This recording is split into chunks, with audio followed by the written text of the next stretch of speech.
ಕುಂದಾಪುರದ Yadadi ಮತ್ಯಾಡಿಯಲ್ಲಿ doctor G Ramakrishna Achar ರವರ ಎಸ್ಕೆಫ್ industrial training centre ಲೋಕಾರ್ಪಣೆ. ಕಾರ್ಯಕ್ರಮದಲ್ಲಿ ಆಶಯ ನುಡಿಗಳನ್ನಾಡಿದ ಡಾಕ್ಟರ್ ಜಿ ರಾಮಕೃಷ್ಣ ಆಚಾರ್, ನಮ್ಮ ವ್ಯವಹಾರ ದೇಶ ವಿದೇಶಗಳಲ್ಲಿ ವಿಸ್ತರಿಸಿಕೊಂಡಿದ್ದರೂ ಹುಟ್ಟೂರಿನ ಯುವಕರ ಬದುಕಿಗೆ ದಾರಿ ಮಾಡಿಕೊಡಬೇಕೆಂಬ ಆಶಯದಿಂದ ಈ ತರಬೇತಿ ಕೇಂದ್ರವನ್ನು ಆರಂಭಿಸಿದ್ದೇವೆ. ಈಗಾಗಲೇ ನಮ್ಮ ಸಂಸ್ಥೆಗಳಲ್ಲಿ ಸುಮಾರು 3,000 ಮಂದಿ ಕೆಲಸ ನಿರ್ವಹಿಸುತ್ತಿದ್ದಾರೆ. ಆದರೂ ನುರಿತ ತಾಂತ್ರಿಕ ಸಿಬ್ಬಂದಿಗಳ ಬೇಡಿಕೆ ಹೆಚ್ಚಾಗಿದೆ ಎಂದರು. ತಜ್ಞರು, ಸ್ಕಿಲ್ಡ್ ಪೀಪಲ್ ತುಂಬಾ ಕಮ್ಮಿ ಇದ್ದಾರೆ. ಮೊನ್ನೆ ಒಂದು ಸಣ್ಣ ಆಟೋಮೇಷನ್ DNE ಇದು ಕೋರ್ಸ್ ಆದವು ನನಗೆ ಬೇಕಿತ್ತು 5 ಜನ. ನಾನು ಸುಮ್ಮನೆ ಪೇಪರಲ್ಲಿ ಆ್ಯಡ್ ಹಾಕಿದೆ. 5 ಜನ ನನಗೆ ಬೇಕಾದಾಗ 5,700 ಜನ ನನಗೆ ಅಪ್ಲಿಕೇಶನ್ ಹಾಕಿದರು. ನನಗೆ ಆಶ್ಚರ್ಯ ಇದೆ, ಇದನ್ನು ಹೇಗೆ ನಾವು ಸ್ಕ್ರೀನ್ ಮಾಡೋದು ಅಂತ ಯೋಚಿಸಿ ಹೇಗೋ ನಾವು ಸ್ಕ್ರೀನ್ ಮಾಡಿ 1-2 ತಗೊಳ್ತು. ಹಾಗೆ ನಾವು ಇವತ್ತು ವೆಲ್ಡಿಂಗು ನಮ್ಮ ಸ್ಕಿಲ್ಡ್ ಬೇಸ್ ಮೇಲೆ ಎಷ್ಟೇ ಅಡ್ವರ್ಟೈಸ್ಮೆಂಟ್ ಹಾಕಿದ್ರು ಯಾವುದು ಸಿಗೋದಿಲ್ಲ. ನಾವೇನು ಮಾಡ್ತಾ ಇದ್ವಿ ಅಂದರೆ SLC PUC ಡಿಗ್ರಿ ಆದ ಪೈಲಾದ ಮಕ್ಕಳುಗಳನ್ನ ಹಿಡ್ಕೊಂಡು ಬಂದು ಅವರನ್ನು ಟ್ರೈನ್ ಮಾಡಿ ಅವ್ರಿಗೆ ಕೋರ್ಸ್ ಕೊಟ್ಟು ಅವರಿಂದ ನಾವು ಈ ಕೆಲಸವನ್ನು ಮಾಡಿಸ್ಕೊಳ್ತಾ ಇದ್ದೀವಿ. ಇವತ್ತು ನಮ್ಮ ಹತ್ರ 3,500ಕ್ಕೂ ಹೆಚ್ಚು ಜನ ಇದರಲ್ಲಿ 50% UP ಅವರು, 50% UP ಅವರು ಎಲೆಕ್ಷನ್ನು, ಕಮಿಷನಿಂಗು ಆ ಫೀಲ್ಡ್ ಕೆಲಸ ಮಾಡ್ತಾ ಇದ್ದಾರೆ. ನಮ್ಮ ಫ್ಯಾಕ್ಟ್ರಿ ನಾವು ಲೋಕಲ್ ಅವರನ್ನು ತಗೊಳ್ತಾ ಇದ್ದೀವಿ. ಹಾಗೆ ನಾನು ಇದನ್ನು ಗಮನಿಸಿಕೊಂಡು ಇಲ್ಲಿ ಬಂದಾಗ ಈ ಹಳ್ಳಿಗೆ ಏನಾದರೂ ಕೊಡಬೇಕು, ಏನು ಕೊಡಬೇಕು, ಸಣ್ಣ ಊರು, ಇಲ್ಲಿ ದೊಡ್ಡ ದೊಡ್ಡ ಅಭಿವೃದ್ಧಿ ಮಾಡಲಿಕ್ಕೆ ಆಗೋದಿಲ್ಲ ಅನ್ನುವಾಗ ನನಗೆ ಕಂಡುಕೊಂಡಿದ್ದು, ನಾನು NCVT ರೆಕಗ್ನೈಸ್ IT ರನ್ ಮಾಡ್ತಾ ಇದ್ದೆ. ಹಾಗೆ ಇಲ್ಲಿ ಅದನ್ನು ಮಾಡಬೇಕಂತ. ಇಲ್ಲಿ ನಾವು ಇನ್ನೊಂದು ಮಾಡಿದ್ವಿ ಅಂದರೆ ವೆಲ್ಡರು ಫಿಟ್ಟರ್ ಅನ್ನೋದು ಕಾಮನ್ ಇಂಡಸ್ಟ್ರಿಗೆ. ವೆಲ್ಡರ್ ಬೇರೆ, ಫಿಟ್ಟರ್ ಇಲ್ಲ. ವೆಲ್ಡರ್ ಫಿಟ್ ಮಾಡಬೇಕು, ಫಿಟ್ಟರ್ ವೆಲ್ಡ್ ಮಾಡೋ ಆ ಥರ. ಹಾಗೆ ಇಲ್ಲಿ ನಾವು ಕ್ಲಬ್ ಮಾಡಿದ್ದೀವಿ. ಆ ಎಲೆಕ್ಟ್ರಿಕಲ್ ಅನ್ನೋದು ಓಲ್ಡ್ ವರ್ಷನ್, ಅದರಲ್ಲಿ ಎಲೆಕ್ಟ್ರಾನಿಕ್ ಅಡ್ವಾನ್ಸ್ ಬಂದಿದೆ. ಅದನ್ನು ಎಲೆಕ್ಟ್ರಾನಿಕ್ ಮತ್ತು ಎಲೆಕ್ಟ್ರಿಕಲ್ ಕಂಬೈನ್ ಮಾಡಿದ್ದೀವಿ. MRAC ಮತ್ತು ಪ್ಲಂಬಿಂಗನ್ನು ಕಂಬೈನ್ ಮಾಡಿದ್ದೀವಿ. ಸೆಕೆಂಡ್ ನಾವು ಮಾಡುತ್ತಿದ್ದು ಫ್ಯಾಷನ್ ಡಿಸೈನ್. ಇದೆಲ್ಲ ಕೋರ್ಸು ಇಲ್ಲಿ ತಂದಿದ್ದೀವಿ. ಇಲ್ಲಿ ಉದ್ಯೋಗ ಅವಕಾಶ ಏನೆಂದರೆ, ನಾವು ವರ್ಷಕ್ಕೆ 250ರಿಂದ 300 ಪ್ಲಾಂಟ್ ನಾವು ಹೊರದೇಶ, ಈಗ ನಾವು ವಿಡಿಯೋ ನೋಡಿರ್ಬೋದು, ಒಂದೊಂದು plant cost minimum 10 to 15, 20, 25 crores ವರ್ತು. ದಿನಕ್ಕೆ 1,000 ಟನ್ 2,000 ಟನ್ ರೈಸ್ ಪ್ರೊಸೆಸ್ ಮಾಡುವಂಥ ಪ್ಲಾಂಟ್ಗಳಿಗೆ ಆಪರೇಟರ್ ನಮ್ಗೆ ಸಿಗ್ತಾ ಇಲ್ಲ. ನಾವು ಪ್ಲಾಂಟ್ ಕೊಡ್ಬೋದು. ನಾವು ಇಲ್ಲಿ ಆದ ಮಕ್ಕಳನ್ನು ಟ್ರೈನ್ ಮಾಡಿ ಅಲ್ಲಿ ಆಪರೇಟರ್ ಆಗಿ ರಿಪೀಟ್ ಮಾಡಿದರೆ ಸೌತ್ ಇಂಡಿಯಾಕ್ಕೆ 45,000-60,000 ಸಾವಿರ, ನಾರ್ತ್ ಇಂಡಿಯಾಕ್ಕೆ 65,000-85,000, ಅಬ್ರಾಡ್ ಬೇರೆ ಅದರ್ ಕಂಟ್ರಿ ಕಳಿಸಿದರೆ ಅಲ್ಲಿ ಸಾಮಾನ್ಯ ಅವರಿಗೆ $3,000 ಅಂದರೆ ಸಾಧಾರಣ 3 ಲಕ್ಷ ಸಂಬಳ. ನಾವು ಅವ್ರಿಗೆ ಕೊಡುವಂಥ ಸ್ಟ್ರೆಂತ್ ನಮ್ಮ ಹತ್ರ ಇದೆ. ಇದು ಈ ಮಕ್ಕಳನ್ನ ಹಳ್ಳಿಯಿಂದ ಕೊಡೋಕೆ ಮಕ್ಕಳು. ಹಾಗೆ ಫ್ಯಾಷನ್ ಡಿಸೈನ್ ಕೋರ್ಸ್ ಈಗ ಏನಾಗಿದೆ ಅಂದರೆ, ಇವತ್ತು ಬಾಂಗ್ಲಾ ತುಂಬ ಇದಾಗಿದೆ, ಕೊಲಾಪ್ಸ್ ಆಗಿ ಹೋಗಿದೆ. ಪಾಕಿಸ್ತಾನ ಕೊಲಾಪ್ಸ್ ಆಗಿ ಹೋಗಿದೆ. ಅವ್ರಿಗೆ ಕರೆಂಟ್ ಇಲ್ಲ, ಯಾವುದೂ ಇಲ್ಲ. ಇತ್ತೀಚೆಗೆ ನಮ್ಮ prime minister UK free trade ಮಾಡಿದ ಮೇಲೆ UKಗೆ ದೊಡ್ಡ ಈ ಗಾರ್ಮೆಂಟ್ಸ್ ಪೊಟೆನ್ಷಿಯಲ್ ಇದೆ. ಹಾಗೆ ಇಲ್ಲಿ ಇಂಡಿಯಾಕ್ಕೆ ಫ್ಯೂಚರು ದೊಡ್ಡ ರೆವಲ್ಯೂಷನ್ ಕ್ರಿಯೇಟ್ ಆಗ್ತದೆ. ಹೌದು. ಹಾಗೆ ನಾವು ಫ್ಯಾಷನ್ ಡಿಸೈನ್ ಕೋರ್ಸನ್ನು ಕೂಡ ಇಲ್ಲಿ ಕೊಡ್ತಾ ಇದ್ದೀವಿ.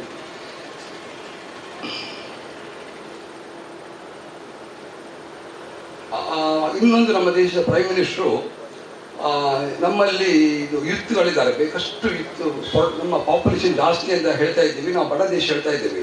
ಇದನ್ನು ನಮ್ಮ prime minister convert to power ಆಗಿ, ಗೋಲ್ಡ್ ಮೈನ್ ಆಗಿ ಅವರು ಇದು ಮಾಡಿದರು. ಏನಂತ ಹೇಳಿದರೆ, ಇವತ್ತು ಇಸ್ರೇಲ್ ಇರ್ಬೋದು, ರಷ್ಯಾ ಇರ್ಬೋದು, ಯಾವುದೇ ಕಂಟ್ರಿಗೆ ಇರ್ಬೋದು, ನಮ್ಮಲ್ಲಿ ಬೇಸಿಕ್ ಟೆಕ್ನಿಕಲ್ ಕೋರ್ಸ್ ಕೊಟ್ಟು ಅದನ್ನು ಅವ್ರಿಗೆ ಕೊಡುವಂಥ ಈ ಯೋಜನೆ ತಂದಿದ್ರು ಅವರು. ಹಾಗಿದ್ರೆ ವರ್ಷಕ್ಕೆ 120 ಮಕ್ಕಳನ್ನು, 40 ಹುಡುಗಿಯರನ್ನು ಮತ್ತು 80 ಹುಡುಗರನ್ನು ಟ್ರೈನಿಂಗ್ ಕೊಟ್ಟು ಹೊರಕಳಿಸುವಂಥ ಚಿಂತನೆ ಮಾಡಿದ್ದೀವಿ. ಇದು ಸಂಪೂರ್ಣ registration fees, security registration fees ಬಿಟ್ಟರೆ, ಅವರ ಪುಸ್ತಕ ಮತ್ತು ಯೂನಿಫಾರ್ಮ್ ಬಿಟ್ಟರೆ ಬಾಕಿ ಎಲ್ಲವೂ ನಾವು ಫ್ರೀ ಕೊಡಲಿಕ್ಕೆ. ಯಾಕಂದರೆ ಅವರಿಗೆ ಟೆಕ್ನಿಕಲ್ ಟ್ರೈನಿಂಗಲ್ಲಿ ಅವರಿಗೆ ಭಾಳಷ್ಟು ಮೆಟೀರಿಯಲ್ ಕೊಡಬೇಕು. ನಾವು ಮೆಟೀರಿಯಲ್ಲು, ಮೆಷನ್ನು ಇದೆಲ್ಲ ಕೊಡಬೇಕು. ಇದೆಲ್ಲವೂ ನಮ್ಮ ಕಂಪನಿಯಿಂದ ನಾವು ಇಲ್ಲಿ ಅವರಿಗೆ ಜಾಬ್ ಅಸೈನ್ ಮಾಡಿದರೆ, ಅವರಿಗೆ ಈಗ ಸಣ್ಣ ಬೇರೆ ಕಾಲೇಜ್ಗಳಲ್ಲಿ ಆ ಜಾಬ್ ಮಾಡಲಿಕ್ಕೆ ಹೋದರೆ ಕರೆಂಟ್ ಖರ್ಚು, ಮೆಟೀರಿಯಲ್ ಖರ್ಚು, ಆಮೇಲೆ ಇದು ಟೂಲ್ ಲಾಸ್ ಆಗ್ತದೆ. ನಮಗೆ ಯಾವುದು ಲಾಸ್ ಆಗಿದ್ದಾಗೆ ನಾವು ಇಲ್ಲಿ ಪ್ರಾಡಕ್ಟ್ ನಮ್ಮ ಸಂಸ್ಥೆಯಿಂದ ಕೊಟ್ಟರೆ ಅವರಿಗೆ ಇದರ ಉದ್ದೇಶ ಅಂದರೆ ನಮ್ಮ ಪ್ರೊಡಕ್ಷನ್ ಇನ್ಕ್ರೀಸ್ ಮಾಡೋದು, ನಾವು ಲಾಭ ಮಾಡೋದಲ್ಲ, ಅವರಿಗೆ ಪ್ರಾಕ್ಟಿಕಲ್ ಸ್ಕಿಲ್ ಬಿಲ್ಡ್ ಮಾಡುವಂಥ ಒಂದು ಅವಕಾಶಗಳನ್ನೆಲ್ಲ ಕ್ರೋಢೀಕರಿಸಿ ನಾನು ಬೆಳೆದಂಥ ಈ ಹಳ್ಳಿಯ ಜೀವನ. ಇಲ್ಲಿ ನಮ್ಮ ನರಸಿಂಹಾಚಾರ್ಯ ಇಲ್ಲಿದ್ದಾರೆ. ನಾನು ಅವರು ಶಾಲೆಯಲ್ಲಿ ಹೋಗಿ ಅಲ್ಲಿ ನಾರಾಯಣ ಚರ್ಮಗ ನರಸಿಂಹಾಚಾರ್ಯ ಅವರು ರೋಗಕ್ಕೆ ಕುಲ್ವಿ ಕೆಲಸ ಇರುವ ಟೈಮು ಇಲ್ಲಿ ನಾನು ಊರು ಬಿಟ್ಟಿದ್ದು, ನನ್ನ ಡೇಟ್ ಆಫ್ ಬರ್ತು 63. ನಾನು 74ಗೆ ನಾನು ಊರು ಬಿಡಬೇಕಾಯಿತು. 11 ವರ್ಷ ಇದೇ ಶಾಲೆಯಲ್ಲಿ 5ನೇ ಕ್ಲಾಸ್ 3 ತಿಂಗಳು ಕಲಿತು ನಾನು ಊರು ಬಿಡಬೇಕಾಯಿತು. 11 ವರ್ಷದಲ್ಲಿ ನಾನು ಇರುವ ಸಮಯವನ್ನು ಅವರ ಗ್ಯಾರೇಜಲ್ಲಿ ಕಳೀತಾ ಇದ್ದೆ. ನಾನು ಕುಲ್ಮಿ ಕೆಲಸದಲ್ಲಿ ಕಲಿತಾ ಇದ್ದೆ. ಹಾಗೆ ನಾನು ಅಲ್ಲಿಂದ ನಾನು 74 to 77 ನಾನು ಕುಲ್ಮಿ ಕೆಲಸ ಮಾಡಿದೆ. 77 to 80 ಕುಂದಾಪುರದಲ್ಲಿ ನಾನು ಆಟೋಮೊಬೈಲು, ಮೇರಿನು, ಟೈಲ್ ಫ್ಯಾಕ್ಟ್ರಿ ಇದರಲ್ಲಿ ಕೆಲಸ ಮಾಡಿದೆ. 80 ನಾನು ಮೈಸೂರಿಗೆ ಹೋದೆ, ಪುರಿಗೆ ಹೋದೆ. ಅಲ್ಲಿ ಹೋದಾಗ ನಾನು ನನ್ನ ಸ್ವಲ್ಪ ಎಜುಕೇಷನ್ ಮುಂದುವರಿಸಿ ಸ್ವಲ್ಪ CFTR ಒಂದು ಡಿಪ್ಲೊಮಾ ಕೋರ್ಸ್ ಮುಗಿಸಿ ನೈಟು ನಾನು ಕೆಲಸ ಮಾಡಿಕೊಂಡು ಡೇಲ ಕೆಲಸ ಮಾಡ್ತಾಯಿದ್ದೆ. ಹಾಗೆ ನಾನು 1987 ಸಣ್ಣ ಒಂದು ಉದ್ಯಮ ಸ್ಟಾರ್ಟ್ ಮಾಡಿದೆ. ಹಾಗೆ ನಾವು ಹೇಳೋದು, ಹಳ್ಳಿಯಲ್ಲಿ ನಮ್ಮ ಬಾಲಶೆಟ್ಟಿ ಅವರು ಹೇಳಿದಾಗೆ ಹಳ್ಳಿಯಲ್ಲಿ ಬಡತನದಲ್ಲಿದ್ದರೆ ಅಲ್ಲಿ ತುಂಬ ತಲೆ ತುಂಬ ಚುರುಕಾಗ್ತದೆ, ಅಂದರೆ ಕ್ರಿಯೇಟಿವ್ ಆಗಿರ್ತದೆ. ಬಡತನ ಹೊಟ್ಟೆ ತಂಪಿ ಇದ್ದರೆ ಇದು ಆಗುದಿಲ್ಲ. ಮನುಷ್ಯನಿಗೆ ಹೊಟ್ಟೆಗೆ ಬೆಂಕಿ ಬೀಳಬೇಕು, ಪಬ್ಲಿಕ್ಕಲ್ಲಿ ಅವಮಾನ ಆಗಬೇಕು, ಆಗ ಅವನ ಬಡ್ಜೆಳ್ತಾನೆ.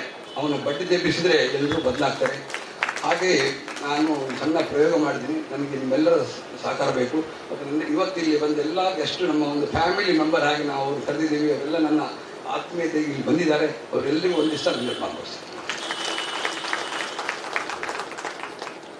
ಯಡಾಡಿ ಮತ್ಯಾಡಿಯ ಗುಡ್ಡೆ ಅಂಗಡಿಯಲ್ಲಿ ನೂತನವಾಗಿ ಆರಂಭಿಸಲಾದ ಎಸ್ಕೇಪ್ ಇಂಡಸ್ಟ್ರಿಯಲ್ ಟ್ರೈನಿಂಗ್ ಸೆಂಟರ್ ಅನ್ನು ಡಾಕ್ಟರ್ ಮೋಹನ್ ಆಳ್ವ ಅವರು ಲೋಕಾರ್ಪಣೆಗೈದು ಮಾತನಾಡಿದರು.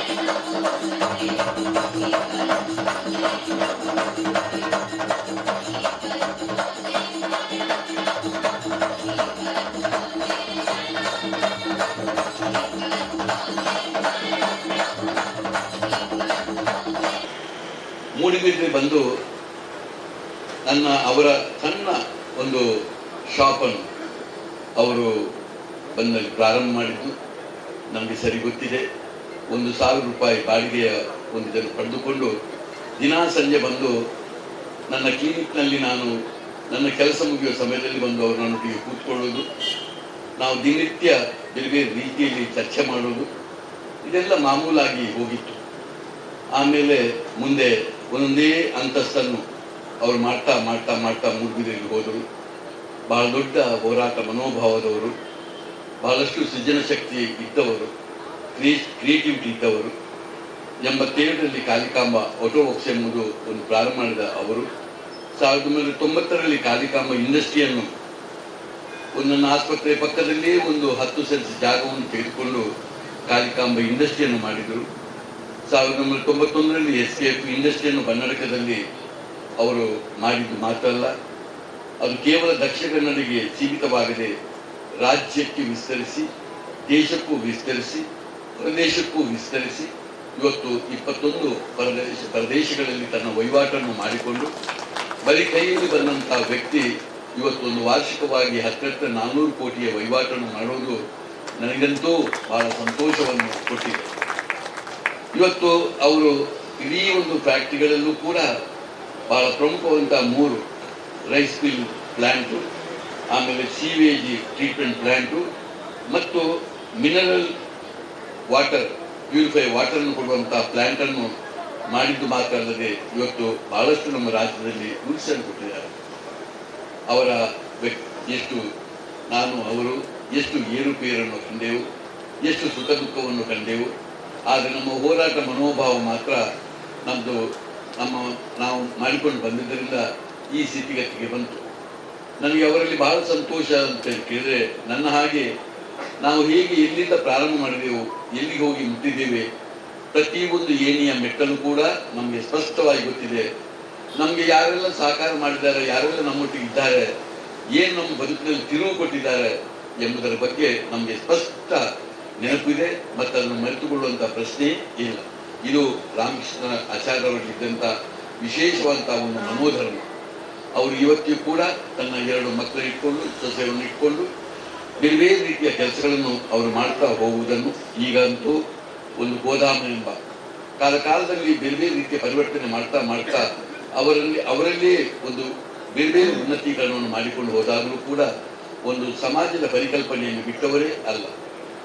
ಈಗ ಕೆಲವೇ ವ್ಯಕ್ತಿಗಳಿಗೆ ಇಂಥ ಒಂದು ಸಮಾಜದ ಪರಿಕಲ್ಪನೆ ಇರುವುದು. ತಾನು ಏನೇ ಮಾಡುವಾಗ ನನ್ನ ವೃತ್ತಿಯ ಜೊತೆಯಲ್ಲಿ ನಮಗೆ ಸಮಾಜದ ಪರಿಕಲ್ಪನೆ ಬೇಕು, ನನಗೆ ಬಂದ ಆದಾಯದಲ್ಲಿ ಬಹುಪಾಲನ್ನು ನಾನು ಸಮಾಜಕ್ಕೆ ಕೊಡಬೇಕೆಂಬ ಬಹಳ ದೊಡ್ಡ ಗುಣ ಅವರಲ್ಲಿ ಇದೆ. ಅವರು ಇವತ್ತು ಕಾರ್ಕಳದಲ್ಲೂ ಕೂಡ ಒಂದು ಗೋದಾಮು ಎಂಬ ಒಂದು 27 ಎಕರೆ ಜಾಗದಲ್ಲಿ ಇವತ್ತು ದೇಶಿ ಗೋಗಳನ್ನು ಮತ್ತು ಆರ್ಗ್ಯಾನಿಕ್ ಫಾರ್ಮ್ಗಳನ್ನು ಮತ್ತು ಪರಿಸರದ ರಕ್ಷಣೆಯನ್ನು, ಆಮೇಲೆ ಒಬ್ಬ ವ್ಯಕ್ತಿ ಯಾರಾದರೂ ಹಳ್ಳಿಯನ್ನು ನಂಬಿಕೊಂಡು ಬಂದು ಈ ಮಣ್ಣನ್ನು ಈ ಪರಿಸರವನ್ನು ನಂಬಿದರೆ ಏನನ್ನು ಮಾಡಬಹುದು ಎಂಬುದನ್ನು ಪ್ರಸ್ತುತವಾಗಿ ಲೋಕಕ್ಕೆ ತೋರಿಸಿಕೊಟ್ಟಂತಹ ಒಂದು ವ್ಯಕ್ತಿ.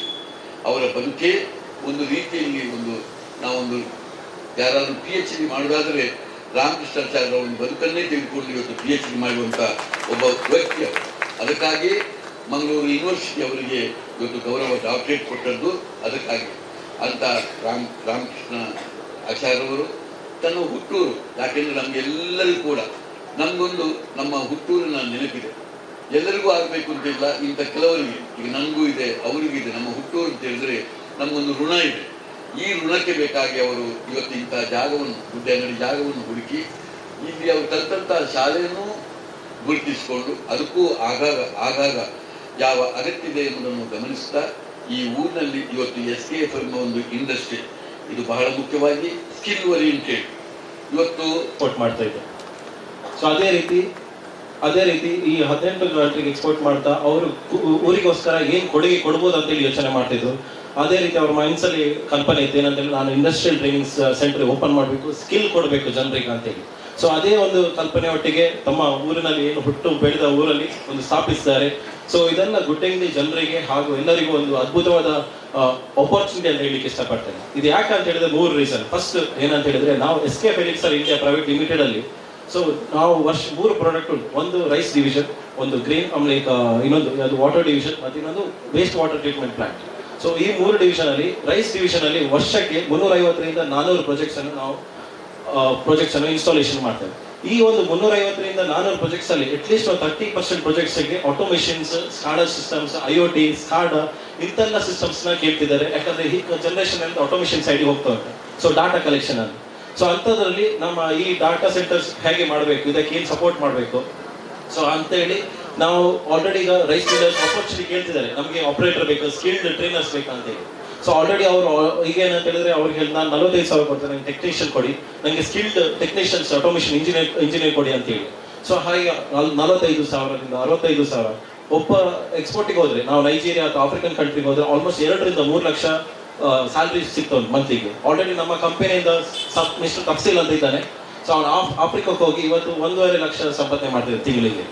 ಸೊ ಅದೇ ರೀತಿ ಇನ್ನೊಂದು ನಮ್ಮ ಇಂಡಸ್ಟ್ರಿಯಲ್ ಸೆಂಟರ್ ಅಲ್ಲಿ ಏನಂತೇಳಿ ಥಿಯರಿ ಒಟ್ಟಿಗೆ ನಮ್ಮ ಎಕ್ಸ್ಪೆರಿಮೆಂಟ್, ಸೊ ನಮ್ಮ ಹ್ಯಾಂಡ್ಸ್ ಆನ್ ಎಕ್ಸ್ಪೀರಿಯನ್ಸ್ ಕೊಡ್ಲಿಕ್ಕೆ ನಮ್ಮ ಕಂಪನಿ ಉಂಟು. ಅಲ್ಲಿ ಲೇಟೆಸ್ಟ್ ಟೆಕ್ನಾಲಜಿ ಆದ ಲೇಸರ್ ಕಟ್ಟಿಂಗ್ ಆಗಿರ್ಬೋದು, CNC ಮಿಷಿನ್ಸ್ ಆಗಿರ್ಬೋದು, ಸೊ ವೆಲ್ಡಿಂಗ್ ಟೆಕ್ನಾಲಜಿ ಇಂಥದ್ದೆಲ್ಲ ಕಲಿಸ್ತಾರೆ.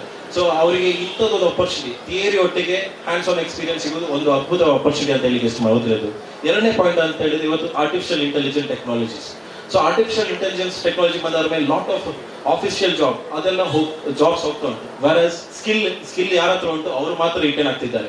ಸೊ ಅಂಥದ್ರಲ್ಲಿ ಇವತ್ತು ಸ್ಕಿಲ್ಸ್ ಎಲ್ಲೆಲ್ಲಿ ಉಂಟು ಅದಕ್ಕೆ ನಾವು ಮೇಜರ್ ಇಂಪಾರ್ಟೆನ್ಸ್ ಕೊಟ್ಟಿದ್ದೇವೆ. ಅದರಲ್ಲಿ ಎಲೆಕ್ಟ್ರಿಷಿಯನ್ ಆಗಿರ್ಬೋದು, ವೆಲ್ಡರ್ ಆಗಿರ್ಬೋದು, ಪ್ಲಂಬರ್ ಆಗಿರ್ಬೋದು, ಇಂಥದ್ದು ಹಲವಾರು ಯಾವ್ದೆಲ್ಲ ಸ್ಕಿಲ್ ಬೇಸ್ಡ್ ಉಂಟು ಅದಕ್ಕೆ ಪ್ರಾಮುಖ್ಯತೆ ಕೊಟ್ಟಿದ್ದೇವೆ. ಅದೇ ರೀತಿ ನಮ್ಮ 3ನೇದು ವಿಷಯ ಏನಂತ ಹೇಳಿದ್ರೆ, ನಮ್ಮ ಪ್ರೈಮ್ ಮಿನಿಸ್ಟರ್ ಆಗಿರೋ ನರೇಂದ್ರ ಮೋದಿ ಅವರು, ಸೊ ಅವರ ಕಲ್ಪನೆ ಪ್ರಕಾರ ನಾವು ಸ್ಕಿಲ್ ಇಂಡಿಯಾ ಅಂತೇಳಿ ಡೆವಲಪ್ಮೆಂಟ್ ಮಾಡುವ ಅಂತ ಹೇಳಿದ್ದಾರೆ. ಸೊ ಅದರೊಟ್ಟಿಗೆ ನಾವೆಲ್ಲರೂ ಕೈ ಜೋಡೋಣ, ಹಾಗೆ ನಮ್ಮ ಭಾರತವನ್ನು ಡೆವಲಪ್ ಕಂಟ್ರಿ ಮಾಡಿಸೋಣ ಅಂತ ಹೇಳಿ ನನ್ನ 2 ಮಾತನ್ನು ಮುಕ್ತಾಯಿಸಿದೆ. ಇದೇ ಸಂದರ್ಭದಲ್ಲಿ ಸಂಸ್ಥೆಯ ಪ್ರಗತಿಗೆ ಶ್ರಮಿಸಿದ ಡಾಕ್ಟರ್ ಜಿ ರಾಮಕೃಷ್ಣ ಆಚಾರ್ಯ ಚಾರಿಟೇಬಲ್ ಟ್ರಸ್ಟ್ ಗೌರವ trustee professor M Balakrishna Shetty, ತಾಂತ್ರಿಕ ಸಲಹೆಗಾರ ಎ ಬಾಲಕೃಷ್ಣ ಮತ್ತು ಫ್ಯಾಷನ್ ಡಿಸೈನ್ ವಿಭಾಗದ ಮುಖ್ಯಸ್ಥೆ ಶ್ರೀ ವಿದ್ಯಾ ಅವರನ್ನು ಸಂಸ್ಥೆಯ ವತಿಯಿಂದ ಗೌರವಿಸಿ ಸನ್ಮಾನಿಸಲಾಯಿತು.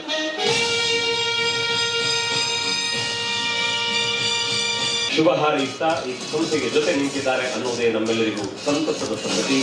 ಅವರಿಗೆ ಒಳಿತಾಗಲಿ ಅಂತ ದೇವರಿಗೆ ಪ್ರಾರ್ಥಿಸ್ತಾ ಇದ್ದಾರೆ.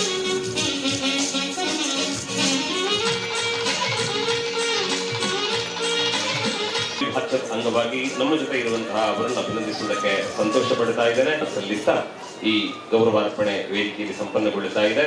ಮಹೇಶ್ ಅವರಿಗೆ ಕಾರ್ಯಕ್ರಮದಲ್ಲಿ ಮುಖ್ಯ ಅತಿಥಿಗಳಾಗಿ ಪಾಲ್ಗೊಂಡ ಕುಂದಾಪುರ ಶಾಸಕ ಕಿರಣ್ ಕುಮಾರ್ ಕೊಡ್ಗಿ ಅವರು ಕಚೇರಿಯನ್ನು ಉದ್ಘಾಟಿಸಿದರು.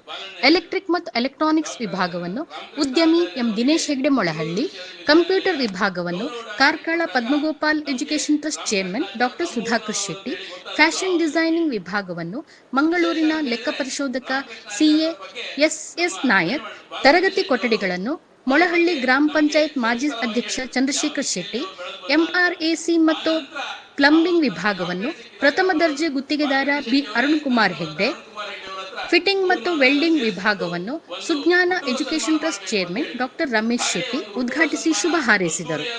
ಹುಟ್ಟೂರು ಸನ್ಮಾನ ಇಲ್ಲಿ ಗುಡ್ಡಿಯಂಗಡಿ, ಎಡಾಡಿ ಮತ್ಯಾಡಿ, ಹುಣಸೆಮಕ್ಕಿ, ಮೊಳಹಳ್ಳಿಯವರು ಎಲ್ಲರೂ ಸೇರ್ಕೊಂಡು ಒಂದು ಅದ್ದೂರಿಯಾದಂತ ಒಂದು ಸನ್ಮಾನವನ್ನು, ಹುಟ್ಟೂರು ಸನ್ಮಾನವನ್ನು ಮಾಡಿದ್ದೇವೆ. ಖಂಡಿತವಾಗಿ ಆ ದಿವಸ ರಾಮಕೃಷ್ಣಾಚಾರ್ಯ ಹೇಳಿದ್ರು, ನನ್ನ ಊರಿಗೆ ನಾನು ಏನಾದ್ರೂ ಕೊಡ್ಬೇಕು ಅಂತ ಹೇಳಿ. ಖಂಡಿತ ಆ ನಂತರ ರಾಮಕೃಷ್ಣಾಚಾರ್ಯರು ನಮ್ಮ ಊರಿಗೆ, ಈ ಭಾಗಕ್ಕೆ ಬಹಳಷ್ಟು ಕೊಡುಗೆಗಳನ್ನು ಕೊಟ್ಟಿದ್ದಾರೆ. ಇವತ್ತು SKF ಇಂಡಸ್ಟ್ರಿಯಲ್ ಟ್ರೈನಿಂಗ್ ಸೆಂಟರ್ ಅಂತ ಹೇಳಿ ಒಂದು ಟ್ರೈನಿಂಗ್ ಸೆಂಟರ್ ಅನ್ನು ಉದ್ಘಾಟನೆ ಆಗಿದೆ. ಇವತ್ತು ಎಲೆಕ್ಟ್ರಿಕಲ್ ಮತ್ತು ಎಲೆಕ್ಟ್ರಾನಿಕ್ಸ್, ಫಿಟ್ಟಿಂಗ್ ಮತ್ತು ವೆಲ್ಡಿಂಗ್, ಮೆಕ್ಯಾನಿಕಲ್ ಮತ್ತು ರೆಫ್ರಿಜರೇಷನ್, ಬೇಸಿಕ್ ಪ್ಲಂಬಿಂಗ್ ವರ್ಕ್ಸ್, ಈ ಒಂದು 3 ವಿಧದ ಟ್ರೈನಿಂಗ್ ಸೆಂಟರ್. ಅದರ ಜೊತೆಯಲ್ಲಿ ಮಹಿಳೆಯರಿಗೆ, ವಿಶೇಷವಾಗಿ ಮಹಿಳೆಯರಿಗೆ ಫ್ಯಾಷನ್ ಡಿಸೈನರ್ ಕೋರ್ಸ್ ಅನ್ನು ಪ್ರಾರಂಭ ಮಾಡಿದ್ದಾರೆ. ಖಂಡಿತವಾಗಿ ಕುಂದಾಪುರದ ಗ್ರಾಮೀಣ ಭಾಗದ ಯುವಕ ಯುವತಿಯರಿಗೆ ಖಂಡಿತವಾಗಿ ಒಂದು ಸದುಪಯೋಗ ಆಗ್ತದೆ ಅಂತ ಹೇಳಿ ನಾನು ಅಂದ್ಕೊಂಡಿದ್ದೇನೆ. ಯಾಕಂತ ಹೇಳಿದ್ರೆ ಬಹಳಷ್ಟು ಜನ ಜಾಬ್ ಇಲ್ಲ ಅಂತ ಹೇಳ್ತಾರೆ. ಜಾಬಿಗೆ ಈಗಾಗಲೇ ರಾಮಕೃಷ್ಣಾಚಾರ್ಯ ಮಾತಾಡುವಾಗ ಹೇಳಿದ್ರು, UP ಅವರು, ಬಿಹಾರದವರು ಬಂದು ಇಲ್ಲಿ ನಮ್ಮ ವೆಲ್ಡಿಂಗ್ ವರ್ಕ್ಸ್ ಬೇರೆ ಬೇರೆ ವರ್ಕ್ ಅನ್ನು ಮಾಡ್ತಾ ಇದ್ದಾರೆ ಅಂತ ಹೇಳಿ. ವಿಶೇಷವಾಗಿ ಸೆಂಟ್ರಿಂಗ್ ವರ್ಕ್ ಸಮೇತ ನಮ್ಮ ಬಿಹಾರ ಮತ್ತೆ UP ಅವರು ಬರ್ತಾರೆ, ವೆಸ್ಟ್ ಬೆಂಗಾಳದವರು ಬರ್ತಾರೆ. ಆದ್ರೆ ನಮ್ಮವರು ಕೆಲಸ ಮಾಡುವುದೇ ಕಡಿಮೆ ಆಗಿದೆ. ಮುಂದಿನ ದಿನಗಳಲ್ಲಿ ಇಂಥ ಟ್ರೈನಿಂಗ್ ಸೆಂಟರ್ ನಲ್ಲಿ ಮಾಹಿತಿಯನ್ನು ತೆಗೆದುಕೊಂಡು ಟ್ರೈನಿಂಗ್ ಸೆಂಟರ್ ನಲ್ಲಿ 1 ವರ್ಷದ ಟ್ರೈನಿಂಗ್ ಕೋರ್ಸ್ ಮಾಡಿದ್ರೆ, ರಾಮಕೃಷ್ಣಾಚಾರ್ಯ ಈಗಲಾಗಲೇ ಹೇಳಿದ್ರು, ಅವರ ಸಂಸ್ಥೆ ಮೂಡುಬಿದಿರೆಯಲ್ಲಿರುವಂತಹ ಅವರ ಸಂಸ್ಥೆಯಲ್ಲಿ ಜಾಬ್ ಸಿಗ್ತದೆ, ಜಾಬಿನ ಕೊಡ್ತೇವೆ ಅಂತ ಹೇಳಿ 3 ತಿಂಗಳ ಇಂಟರ್ನ್ಶಿಪ್ ಅನ್ನು ಅಲ್ಲೇ ಅವ್ರ ಸಂಸ್ಥೆಯಲ್ಲಿ ಮಾಡ್ತಾರೆ. ತದನಂತರ ಅಲ್ಲೇ ಜಾಬ್ ಅನ್ನು ಕೊಡ್ತಾರೆ. ಆದ್ರಿಂದ